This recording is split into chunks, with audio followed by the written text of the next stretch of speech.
Hello, my name is Brandon Diego, and today I will be showing you how to use tables on Google Documents. So first is what you're going to want to do is sign into your Google account and open up a new document or an already existing document that you want to use. And you are going to want to go up to these tabs and go to Insert. You're going to want to press on Insert. You're going to want to look for Table, which should be the second one.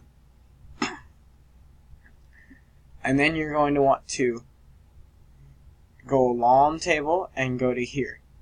So this is your tables.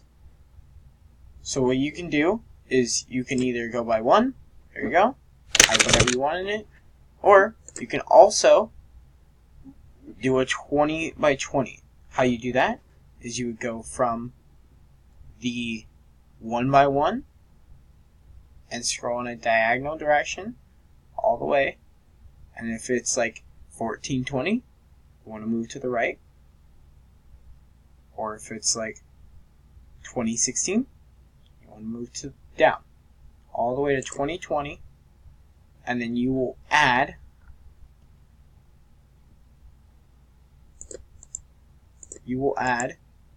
a 20 by 20 grid. And you can also add tables inside of tables. As you can see what I did here, I added the 20 by 20 inside of the 1 by 1. How I did this was I put my cursor in here, I went back to Insert, Tables, do a 9 by 9, and it inserts automatically.